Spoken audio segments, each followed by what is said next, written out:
This episode of Believe is brought to you by Cryptid Coffee Co. Use promo code BELIEVE on checkout for 10% off their Angry Yowie coffee blend. Head over to cryptid.com.au to check them out. It was just the most massive thing I've ever seen. To tell you the honest truth, I thought, well, we're the only ones left on this planet. Something's happened. We've missed something here. The fear that went in me when I seen it was just like the feeling. I'd say it was fear, but I've never felt that feeling before in my entire life. It's a weird feeling, like we can't explain it when you don't know. You feel like you're being followed, but you don't know what it is. We had two to our right, another one in front of us, another one to the left, and another one just across the road, shaking the daylights out of the tree. All we get was a big red eye. I remember waking up and looking at the end of the bed, and there was a figure there, almost insect-like, and then I blacked out. Welcome to the show, everyone. My name is Cade Moyer, and you are listening to the Believe Paranormal and UFO podcast. If you have had an encounter and would like to share it, please get in touch with me. My email address is believepod@gmail.com.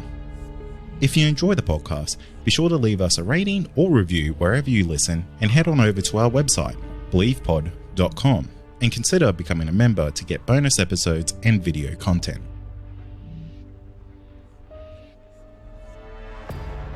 Tonight, I'm joined by Ben Bede, who is the host of an absolutely amazing podcast called Missing Panther. And if you haven't listened to this podcast, it has to be one of the most well put together podcasts that I've ever heard. I know Ben puts way too much time into editing these episodes because they are genuinely amazing. And Ben's laughing. You can't hear him right now. I have him blocked out. But Ben, welcome to the show. Hey, Kate, how are you, mate? It's great to have you on, mate. I am a big fan of your show, and mate, that's not even telling porkies because your show is genuinely amazing. It has to be one of the best produced podcasts in Australia, hands down. Oh, mate, look, I to be honest with you, I really appreciate that compliment, mate. I don't listen to too many podcasts, so I can't compare it to much. If I do, it's usually in the background when I'm working. So I don't know, like you have an idea, and that was my idea, and I've sort of put it together. I've stuck to my guns with the style that I've wanted to create, and just trying to enjoy the process rather than sort of see it as a job. So yeah, it's been interesting. But mate, thank you, I appreciate that. No, I've had some good feedback, so yeah, no, it's really good. Yeah, I only have positive things to say about it, and whenever I try to tell someone about your podcast, I kind of say it's like a true crime podcast, but on big cats in Australia. It's look, I wanted it to sound like there was a lot of people working on the production, and to do that, it takes a lot of time. Like I said to you earlier, the editing of the interviews, but not just the editing side of things. It's the research that's involved as well, like digging around, reading government documents, replying to emails, trying to get a response out of certain people, certain departments. The background work is quite huge. So yeah, the editing part's just, I mean, it's a big job, but it's a small part of the bigger picture. Look, I've enjoyed it, mate. I've got, like I said, I've got another episode in the making for this Western Australian story that I've sort of been constructing, and I'll probably give it a bit of a rest for a while and take on a new project. And who knows, I might come back to Panthers at a later date. I'm obsessed with the story, so there's a good chance. So what got you obsessed with the Panther? Because this podcast, it kind of goes down the realm of Yowies, aliens, UFOs, ghosts, and that type of thing. And Panthers is one of these cryptids that is, I think, one that has more evidence than anything else in Australia, but no one's really come forward to talk to me about it, which I find super interesting in itself. But what got you hooked on it so much? Mate, to be honest, it's a childhood obsession. But you're absolutely right. I guess the difference between our shows, I mean, you're dealing with stuff that's, people see, but, there's no proof that they exist. So it's always a tough battle for these people trying to sort of prove their stories and, without that ridicule. With panthers, we know they exist. There's black leopards in, every part of the world. We've had black leopards here in Australia in zoos at times, and any jaguars, big cats, pumas, mountain lion, puma, cougar. It's all the same cat, but we know they exist. We've seen them. I mean, the only question that I'm trying to answer is, do they exist in Australia? And if they do, how did they get here? And, that's the question to go back to, answer what you said. That's something I've been sort of battling with for a long time, trying to answer that question. But my obsession, and I explain a lot of this, I try and take people on the journey with me throughout my podcast. And that was sort of how I constructed this whole series was, I'm going to start a podcast. I'm going to call the paper. I'm going to see if I can get a response. And I try to sort of take people on the journey with me right from the very beginning. So I do tell, in the first episode, my story and why I got, I guess, so obsessed with panthers. And it was all based around this interesting story when I was about 13 years old with my friend Darren. And, we were big animal lovers. Just, we knew everything. Our biggest obsession was reptiles. We loved reptiles. We knew all the scientific names. We were kind of reptile nerds. But, just in terms of wildlife, we knew everything that existed in and around Bathurst. So, it kind of left us scratching our head when we, found these little creatures high up in this tree. So there was this little spot just on the edge of town that we used to go and just hang out. It was just such a cool place. Like, it was just a kid's dream. There was a creek, there was birds, there was, wallabies and foxes and these big high, branched willow trees that we used to go and climb and, hang rope from and just swing and just dare each other to do, all sorts of different stuff. And there was this duck's nest that we'd found by chance because I'd seen this duck just fly out of this hollow. I was like, whoa, geez, that's a big hollow. And I could see that there was a branch that I could actually go up and climb to stick my head into this hollow. And when I did, I found these duck eggs there. So, we used to go and check these eggs every day. I wanted to see them hatch because we're just obsessed with animals and we just wanted to see the process and watch it all happen. And yeah, there was this day, I think it was an afternoon after school, we went back there and it was about 3 or 4 Ks from our actual house. We had to, trespass across these properties and sort of hide from these different property owners. So it was a real adventure just to get there. But there was this one day, I climbed the tree and I looked in and I still remember just the buzz it gave me because I didn't connect what these things were. I just saw these furry little, baby animals that sort of their eyes had barely popped. And I stuck my head in there and Darren's down the bottom of the tree going, what the have you, what's up there? And I was like, I didn't want to reach in. I was scared. I didn't want to touch these things. I was so weird. And, I eventually did reach in and grab one. And they were like these cats. They were honestly some kind of, look, in my childhood memory, I have to be careful about what I say because I don't know what they are. Everyone says, what were they? What do you think they were? I don't know. All I can tell you is what I remember through my childhood sort of brain at the time. And I remember that they were cat. The heads of these things were feline, definitely cat. And, cats are quite obvious, but their features are really weird. And that's what sort of got me. But I didn't ever think this at the time. This is just afterthoughts later, when you start to sort of connect the dots because, I don't remember ever knowing much about big cats, being a possibility in the Aussie bush when I was 13. I don't remember if I even had a thought on it. So, it wasn't something that I sort of suspected at the time. I just remember these strange creatures. They had very feline heads, but very big and dog-like compared to a baby domestic cat, but the features were bizarre. That's what I remember distinctly. The paws on these things were huge. The legs were longer than usual, and we'd seen heaps of cats before. My friend Darren's, before cats were dissexed back in the day, where everyone's cats were just having kittens, and there was litters everywhere. Next door they'd have a litter, and you go over and you'd see all these little kittens. I'd seen plenty of them, and these things were just.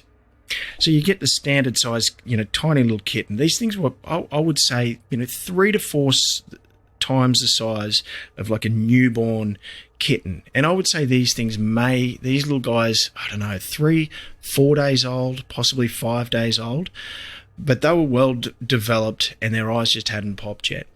So, to cut a long story short, that's what sort of got me into it, because we took them home. We tried to look after them. We took them to a vet who gave us some formula to try and keep these, little bubs alive. I kept 2 and Darren took 1 home. He's lasted a little bit longer than mine. Mine only lasted for about 2 weeks. Now, their eyes did pop.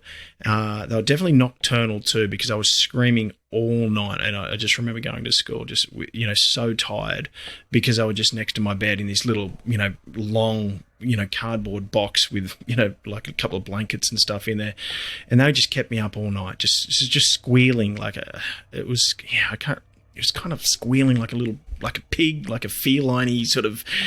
I don't know. I don't want to say too much there, because I remember it as some kind of squealing, and it's mate. My mum threw mine in the bin when they died, because she knew I'd get really upset, and I was okay with that. I didn't want to see the bodies of these things. Darren's lasted about another week, and possibly 2 weeks longer, actually, because he's actually grew a little bit, where we were just looking at this thing going, that's a cat. Well, that's a cat, but it's an unusual looking cat. So, he's died, and he buried his up in his backyard. We used to call it Pet Cemetery, because every, pet that he'd ever owned was buried up in this veggie patch up the back. So, it would have been buried with, a cockatoo, a dog, another cat, many birds, all these guinea pigs, and it would have been a boneyard of just, pets he's had over the years. So, yeah, and look, it's one of those things that I keep thinking about. I always think back, and it's one question I want answered. I always say, if I went to the pearly gates and God said, okay, you got one question, I always say, well, I want to know, did I have panthers in my possession? What were those things I found in the tree? That's the one question, most of all I want answered, because I don't know to this day. And look, I think what got me onto the panther thing was years later, that my sister put me onto this documentary, and she said, hey, have a look at this documentary. There's these baby leopard cubs, and they look a lot like those things you had. So I remember watching it and just going, wow, okay. I just couldn't tell the difference between these baby leopard cubs and what we had in our possession. So, yeah, that's what triggered, I would say, the childhood obsession from then on. I was convinced they were panthers for a long time after that. When I saw that documentary, I was just convinced that, I had found, 3 baby black leopards in a tree. I don't know why they were in the tree, but they were there. Whatever they were in this duck's hollow. Why did the eggs disappear? I don't know. How did these animals get there? I don't know. It's just been one of those things that I don't know, it just sticks with me, and I just can never answer the question, because I don't think it's usual behavior either for leopards to, cache their young inside a tree. I have heard that they do it. I don't think it's common practice for big cats to do this. And, I always, let people know I'm not a big cat expert by any means. I'm sort of just piecing the bits and pieces together on this. I like to speak to the experts and let them talk on the podcast. So, yeah, mate, it's just been an interesting journey. And I guess, in my later years, I've been interested in, I've always, documentary filmmaking was one of my, I guess, hobbies and things I enjoyed doing. But podcasting sort of came a little bit later when I realised I was pretty terrible with the camera anyway. So I might as well stick to telling stories and just sticking to the audio. So yeah, mate, that's what triggered the this Missing Panther journey. So yeah. Yeah, that's amazing, Ben. It is one of the most incredible origin stories for a podcast that I've ever heard. Let's lean in, let's have a bit of fun and go, mate, let's say you had some panthers in your possession at such a young age. That's genuinely mind-blowing to think that you were just in that right place at that right time to take these things home with you, and then lean into it and then go, what happens if you had this thing for a month, 2 months, 3 months, you could have changed history.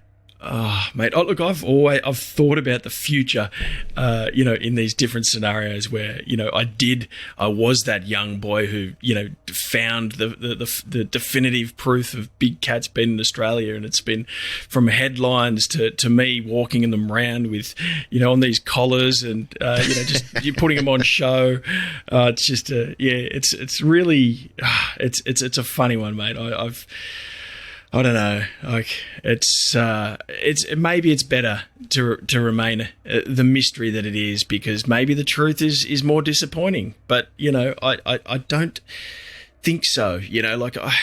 We took him to a vet. He didn't want to put a name on it, and he said they could be cats. And what a weird thing for a vet to say. Where's your curiosity, mate? That's what I never understood. We took him to this old guy and we just said, we found them in the tree, what are they doing there? And he just said, well, yeah, look, I'm the same as you, they look, much like their features are very dog-like, but yeah, the heads are feline, and you probably won't know. Bring them back in, say, a month, when they grow a bit, and we'll be able to get a positive ID. And I think back and I was like, mate, are you not beating yourself up? What if you can't identify a species? Where's your curiosity gone? I would have wanted to just know exactly what they were there and then. So I always found that strange that he didn't know about it. Now the reason our parents never really sort of kicked up a stink is because we found them in the tree.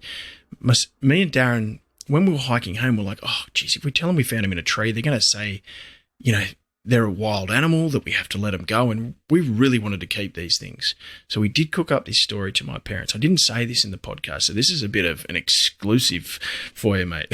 So the lie we told our parents were that they were, we found them on the side of the road in a Hessian bag. So someone had obviously dumped these, cats there, and we need to look after them. That was our plan, just so the parents wouldn't say, oh, you've got to let these creatures go. So we pretended they were some kind of domestic animal that was just dumped there. So they never really, I guess, they weren't into animals as much as we were. They're just like, oh, okay, Ben's just brought back something else. Just put it in a box and feed it and see how it goes. So that was my parents' introduction. So they weren't really curious. And mate, to be honest with you, I don't think there was much on the Panther stuff around that time. So, it wasn't, I do remember a story that triggered my interest in the big cat stuff. And it came from there's a little country town outside of Bathurst named Rockley. Now I've tried to look for these articles. I cannot find them. I think it was a story in the Western Advocate, probably in the 80s or early 90s. I can't remember, but there was this old man, and he was on the front cover, and he was covered in scratches because something jumped the fence on his property. It was stirring his dogs. I remember his dogs got really scared and ran inside, which he said never happens. Whatever it was, jumped the fence, scratched the hell out of this poor old guy, because I had the photos on the on the front cover of this paper, and I just remember just being in just amazement at what that could have been.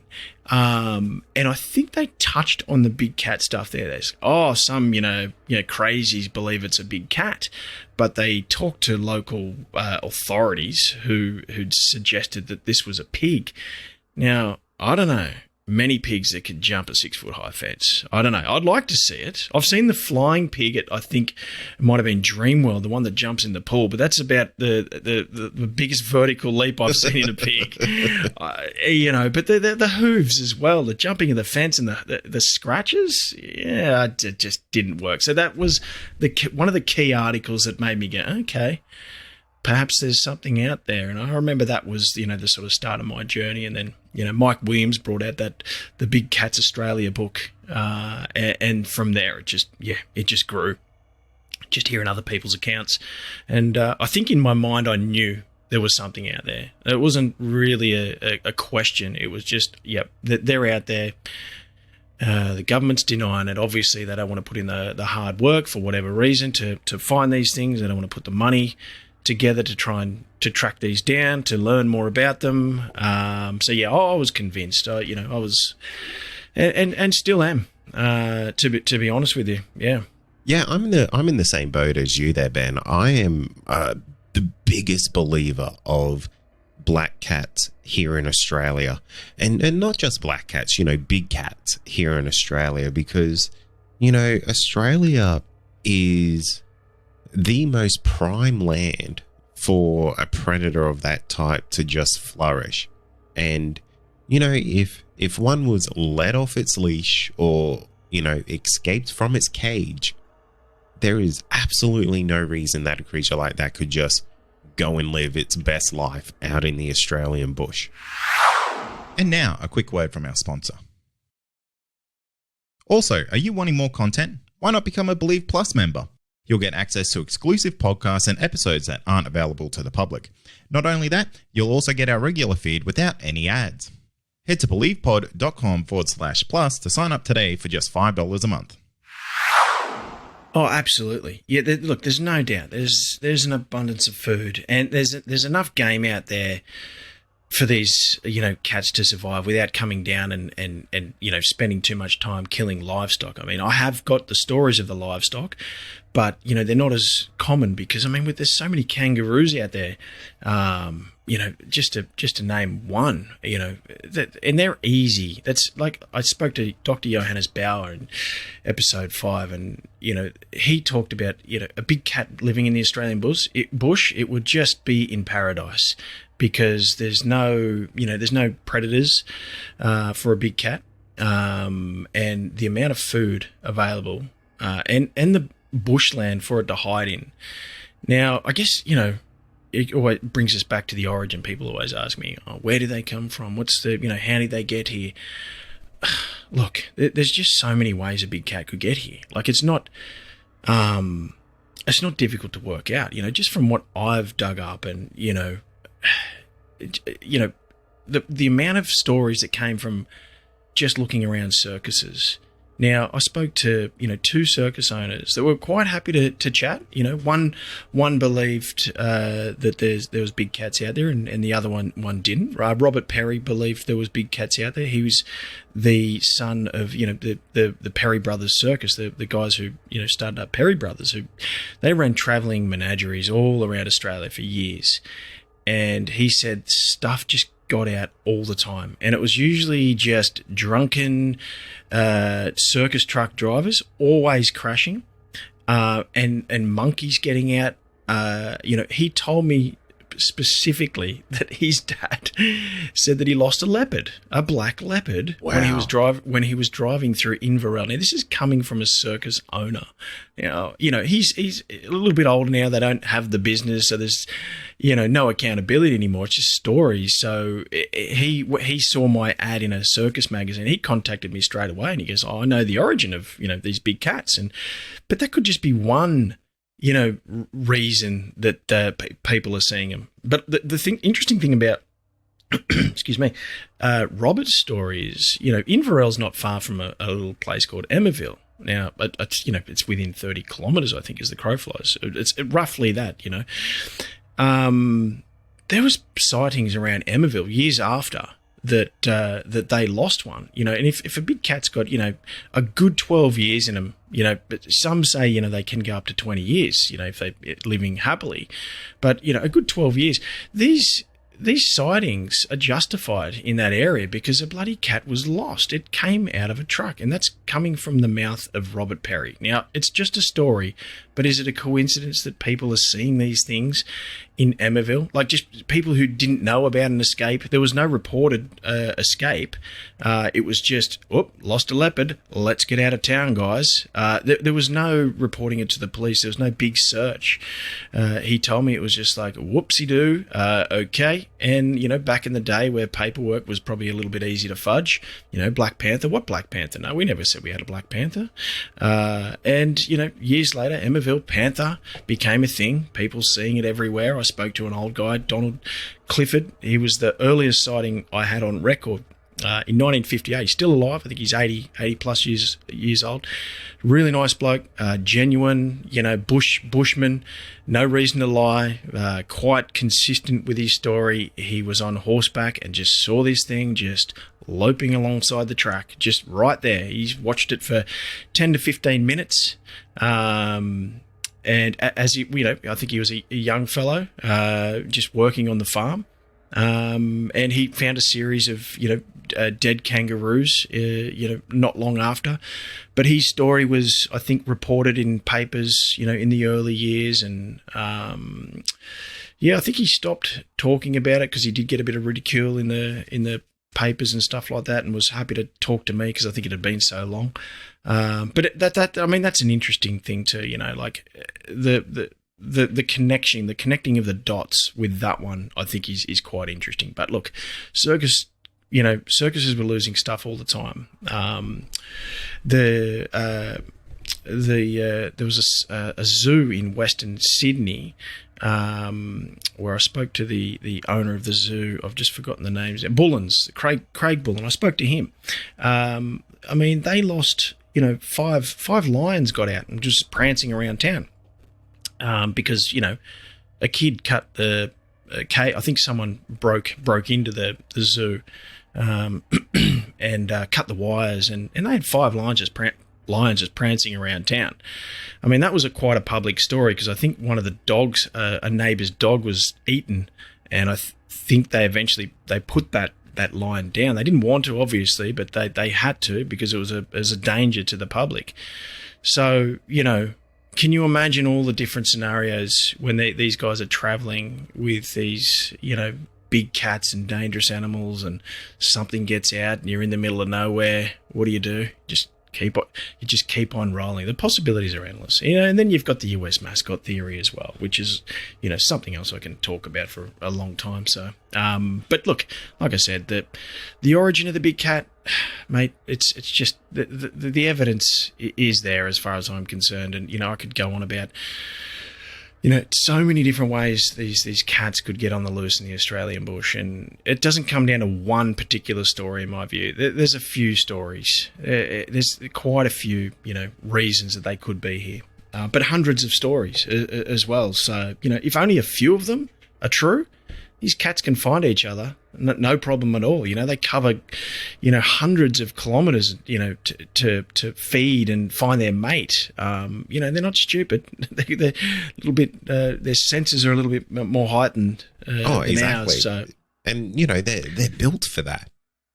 Absolutely, mate. They're built to survive, and you know, it's. You know, look, I think the origin of the big cat is, you know, there's a lot of people debate about it, and I'm just like, whatever, I don't buy into it too much. There's a lot of theories out there, but I think the one with the most proof, if, you know, people like proof, they like hard evidence, and I guess if you want hard evidence, you know, you only have to do a trove search. It's tedious work, but there's old classifieds, you know, in the early 19th century of big cats just being sold in pubs in Melbourne, in Launceston. I think I found one in Perth, in Fremantle, where these big cats. I've got a couple on my Instagram page that I'd found just so people can have a look at. But it's just for sale. 2 Bengal leopards. Come down to the pub, have a few drinks, and if you're, you know, interested, buy it. I mean, you know, if they were so loose about, you know, this exotic wildlife trade back in the day, and people could just go down, anyone, if you got enough money, you could just buy these big cats. I mean, what happened to these things? You know, like, where did they go? Who was tracking the breeding? Who was tracking the movement of these cats? And, you know, these things aren't easy to feed. So if, you know, there's an impulse buy on a Sunday afternoon, just see, oh, well, you know, a Bengal leopard, that'd please my, you know, rich friends to, you know, pop around and see that.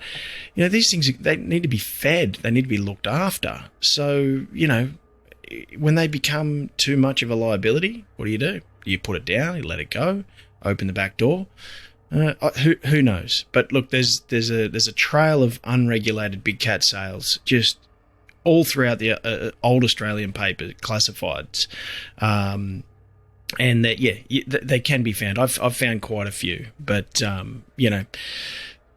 So, like I said, the origin, they could be from anywhere. It's not impossible. We know the creatures exist. So, you know, it's not hard to believe that maybe a few got out, and, you know, maybe they bred, and maybe people are seeing them. You know, because we've had thousands of sightings. Now, you don't have to believe every single case. You know, obviously people mistake things. You know, the size. You know, they might see a black feral cat and over exaggerate its size. Sure, okay, I'm sure that happens. You know, like a wallaby tail also looks like a big panther tail. Okay, sure, that happens. But thousands of people, and then credible people as well, who say, no, I saw the big cat walking 10 to 15 meters away from me. I'm not stupid. I've been to a zoo. I've seen feral cats.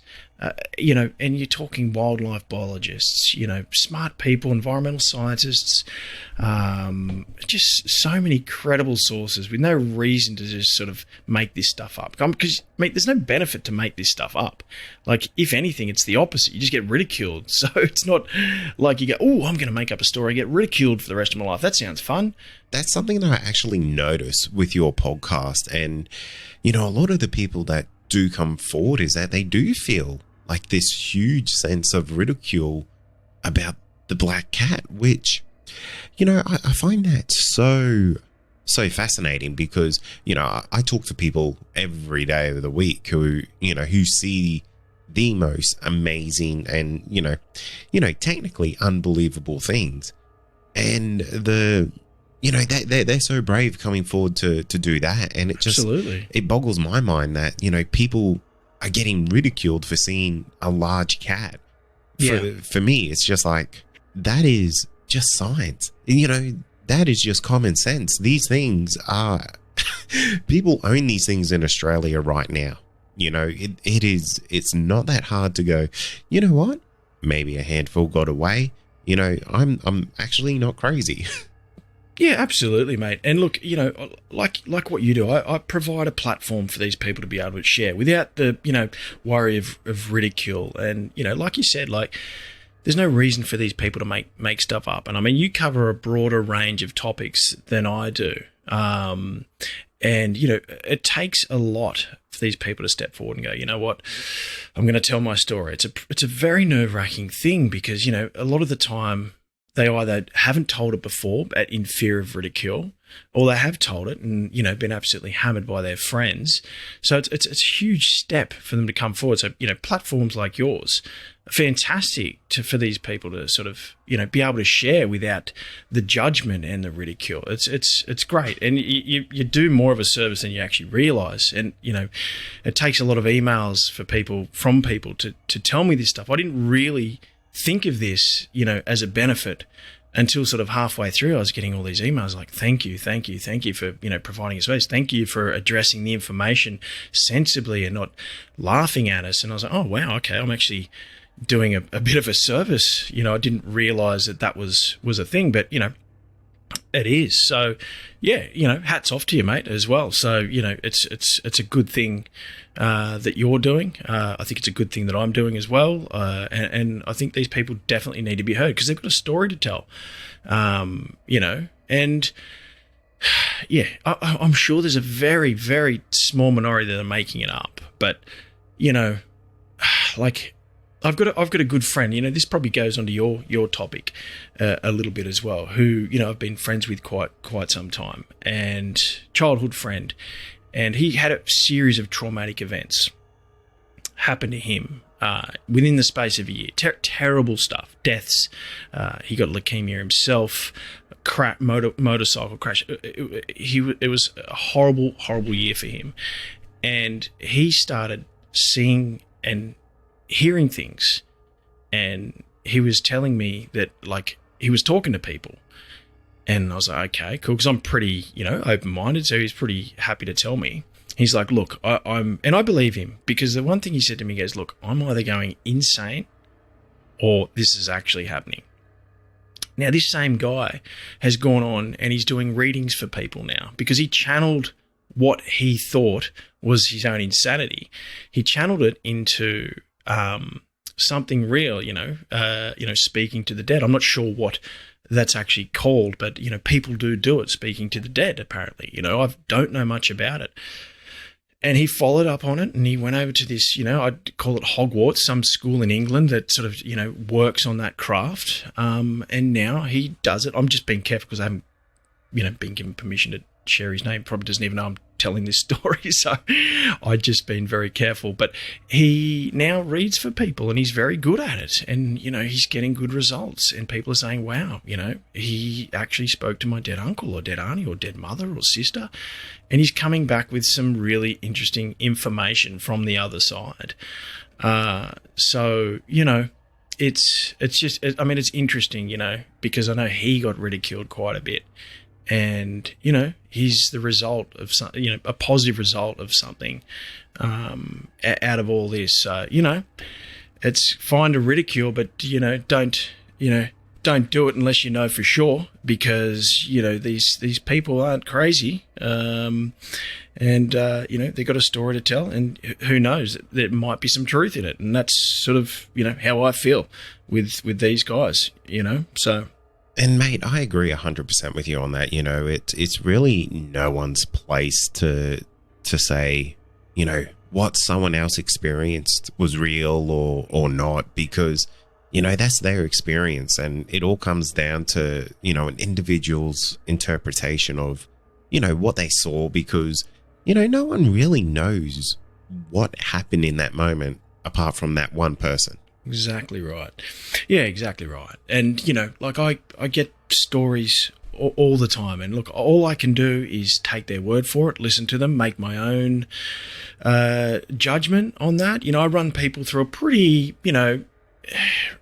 sort of confronting set of questions, because I'm seeking the truth as well with these big cats. So, I like to sort of dig around a bit. And unfortunately, some people do get the shits with me, like, oh, what, you don't believe me? It's like, no. I'm trying to do something here. I just don't want to open myself up to, just a poor investigation, I suppose, because I sort of consider that's what a very amateur sort of investigation, I would call it. But, I've got to ask the hard questions. Did you see the whole thing? How dark was it? And could it have been, something else?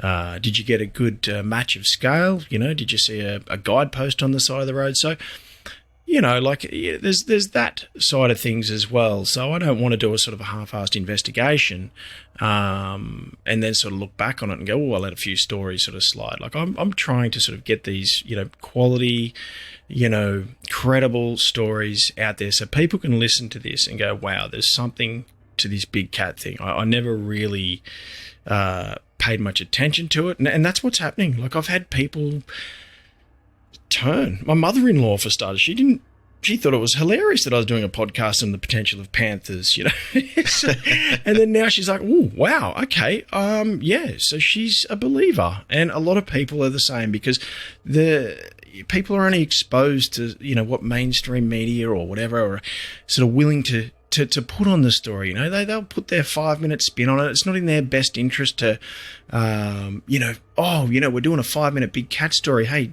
guys, I'm going to send you out in the bush for 6 months and really get some truth to this. No, they do a couple of Google searches. They get a few basic facts. And then it's just, like you said, X-Files music, and it's easy to poke fun at for them because they've got other things to, report on as well. So it's a very quick, half-assed investigation. And I mean, even I spoke to Grant Denyer in episode 2, because he's had a few encounters out on his property in Bathurst, and I was fortunate enough to talk to Grant, and he was a young journo as well, and because I said to him, I said, look, why hasn't anyone really done anything decent on this? And he just admitted, he goes, journos are lazy. That's what he said. He goes, honestly, mate, he goes, look, we do a quick search, and he said exactly what I said, and I was like, okay, thank you for clearing that up.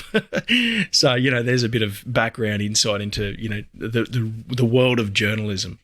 So, yeah, no, I'm just trying to put a different spin on it, and I think people are thankful for it because, I'm providing a platform for stuff that doesn't get reported, that is quite credible. Yeah, I think you're doing a fantastic job, and, Thanks, mate. The content that you're putting out, it is genuinely world class. It is amazing. It makes me look like the world's laziest podcaster compared to you. Well, you've got 10 times more episodes than me, mate, so you're doing something right. I take a long time to produce these, and like I said, it's a bit of fun. I've got young kids. It's a bit of a hobby for me. I squeeze in interviews when I can. I squeeze in research. In the dark of night when the kids are in bed, and sometimes that never even happens. So it's just kind of like I chip away at it. I have no deadlines. I have no sponsors. And in a way, it's kind of a good thing because I just do it at my own pace. I produce something that I'm happy with. And I'm just happy to sort of, plug away and continue like that because I can sort of look back and go, oh, there's some honest work that I've done, knowing that I didn't have someone looking over my shoulder, telling me what to do. So, yeah, I enjoy that sort of thing. Sometimes it can be a bit tedious, but, the rewards are when you release that episode and, people are happy and you get all the compliments and, I sometimes listen back, although I hate the sound of my own voice. That's one thing I can't stand. But it's a podcast, so I've got to deal with it, right? So, when you're editing, you've got to listen to it. But it's been rewarding, mate. I'm quite happy with what's come of it so far. And look, like I said, I've got this next episode. It's a part 2 series of Cougar Country, Western Australian episodes. It'll be my last for a while, but it's not going to be my last. I've got a few other ideas up my sleeve, but, I'm relying on some pretty, I'm relying on other people to sort of come forward and share, maybe a government official, to sort of come out of the woodwork, but who knows? I don't want to speak too soon. Well, you never know, mate. You could just have that person listening to this podcast, and who knows, they might just reach out to you.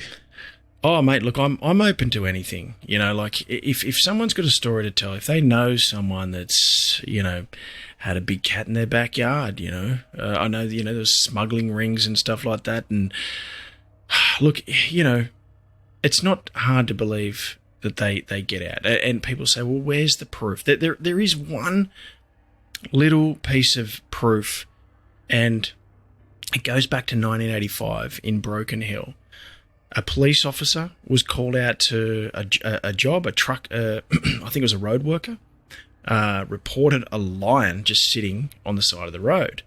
And we're not talking black cats. I know we're talking lions. It's a different thing. But this is just proof that they can get out and no one puts their hand up.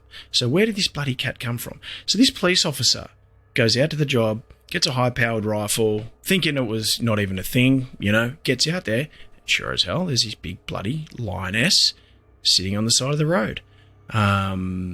It was shot, unfortunately, because they made the call that it was in the best interest of, the public to not have a lion roaming around. So that's the call he made. It could have been the right call. I'm sure if the lion went and tore up the nearest village, he would have had questions to answer. So he shot it dead.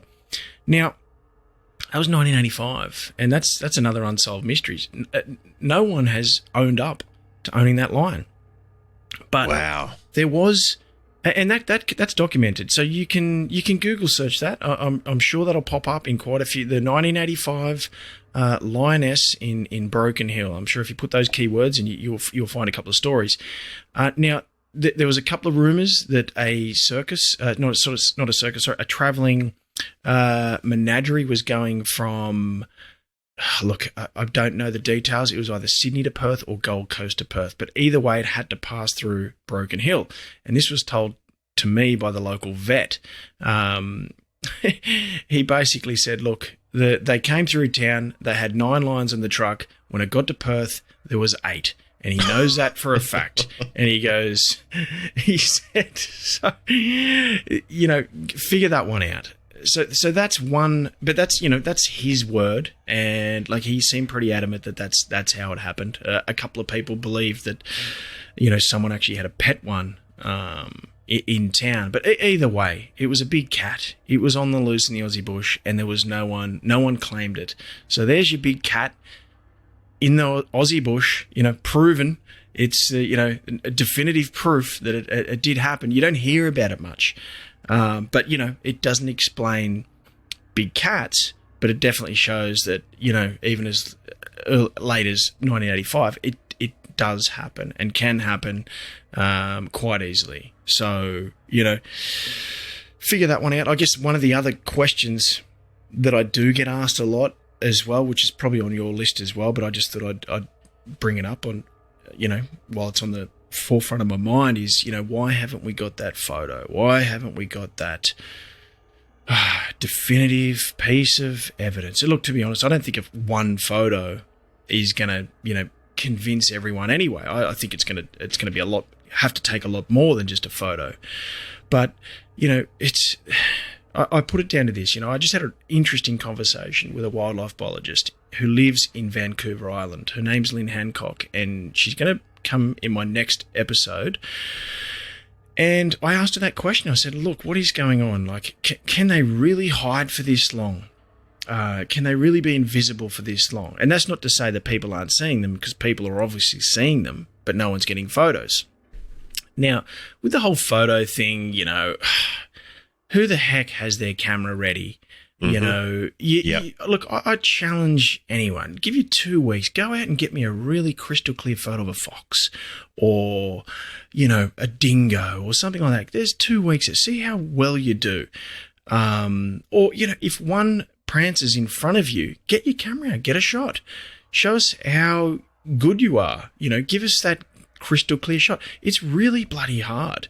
Like, anyone who knows anything about photography knows it's not easy getting good shots of wildlife. They're just constantly moving, and it's not difficult. But in terms of their hiding for so long, that's one of the questions that I always wanted answered. And Lynn Hancock made a good point. She lives in Vancouver Island. They've got the highest population density of cougars in the world, I believe, on this particular island. Now, biologists go there to look for them all the time. And there's people actively looking for them constantly. And they know there's a count of, I don't know how they count them, but I think it's in the 700s or something in this small area. And that's a lot of cougars. They really struggle to get photos, and they can go years without seeing them, like unreported for that long. So you're talking in the place where we know they exist, where they live, and there's hundreds of them, and you can't get a photo. You cannot see them sometimes. It's usually only by chance. And she said, look, you'll only see them if they want you to see them, because they are so smart. And, I guess it's, when you're built to survive like these cats are, you smell, dirty humans walking from a mile away, the noise, we're not built for the bush. So they know where we are. They can see us. If they want to hide, they can hide. So, I guess, when you're talking comparatively to potential of big cats in Australia, where the population might be, say, quite smaller, quite controlled, it's not going to be very easy to send a team out there and photograph these things. When you're comparing to Vancouver Island, where they have game cameras all the time, just everywhere, constantly, rarely get a photo. So, that answers that question for me. It might not convince others who are skeptics. Sure, that's fine. You can believe what you want. But to me, it answers a lot of questions because people are seeing something. There's no question about it. They're seeing something. So, the question is, what is it? And that's, it's going to be a mystery for a long time. And that's what I love about it. You and me both, mate. It's one of these things where the weird and the unusual, I almost just don't ever want to find an answer because I have this weird romantic idea of, these things always being on the run and, just out of sight. So we just never know. Yeah, it was funny. I think I was up to about episode 3 and I was getting sent all these articles and I started panicking because I just read the headlines like, big cat found in, I think it was the Hunter Valley. And I was like, oh shit, not before I finish my series. I don't want it solved yet. Stop it. Just hold off. Give me another year to get these episodes off the ground. But, it's always a blurry photo, from a distance, hard to tell scale. And the media, usually put their spin on it to make it, the person who reported it feel stupid anyway. So it sort of gets shut down. And I'm not saying I'm glad for that person at all by any means, but, I was kind of glad that it wasn't solved, to be honest with you. I just don't know what would happen. Like what is going to happen if someone reports a very clear photo? I can only imagine that it's going to get taken out. And to be honest, yeah, that's not what I want. I don't want the thing taken out. I don't want it stuffed, sitting in a museum going, yay, we were all right. Told you. I don't want that. For the sake of, the mystery, just continuing on and for the survival of that species, I'd be happy for it not to be solved. I'm happy to be ridiculed and laughed at. I find it humorous. I enjoy it. I guess I just don't know what would happen. The government response, I don't think it's one that I would like. And I assume that means going out there and taking them out and, because you're not going to catch it. I know.